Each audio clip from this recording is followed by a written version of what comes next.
در ناحیه فرخور مؤسسه تاسیسات تومکتبی رقم 3 در دهه به نام سیف رحیمی افردی در جماعت دهات دهخونریخ کلانترین میباشد.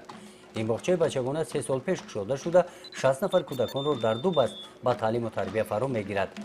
این کودکان تبلک بدست شاگردان همین مؤسسه بوده هنری تبلک نوازی را در همین باغچه از خود مینمایند.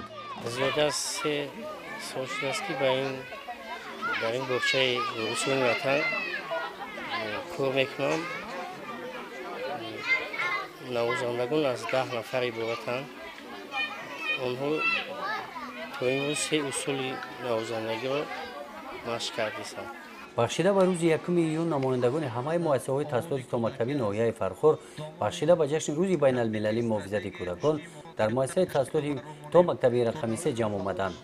برنامه ایدانه از بخش‌های جالب و دیدنی محصول کار ایجادی کارمندان مؤسسه‌های تاسیسات تومکتبی کار ایجادی خود کودکان عبارت بودند.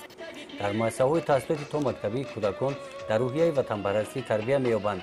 این گروه کودکان با لباس ملی زیبا رقصیدن را در باغچه از خود نمودند. مربی‌ها دارای معلومات عالی تخصصی میباشند. در این چاره‌بینی تربیت‌گیرندگان دیگر مؤسسه‌های تاسیسات تومکتبی هنر و مهارت ایجادی خود را نمایش دادند.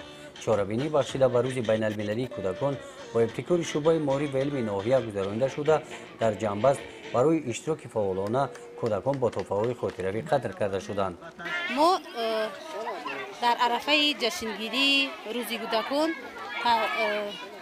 تصمیم گرفتیم که از دیگر کودکان باغچه را دعوت نماییم و از برد و باخت آنها از دستاوردهای آنها با خبر شویم و امروز خیلی که دیده ایستاده‌اید ما در باغچه در بین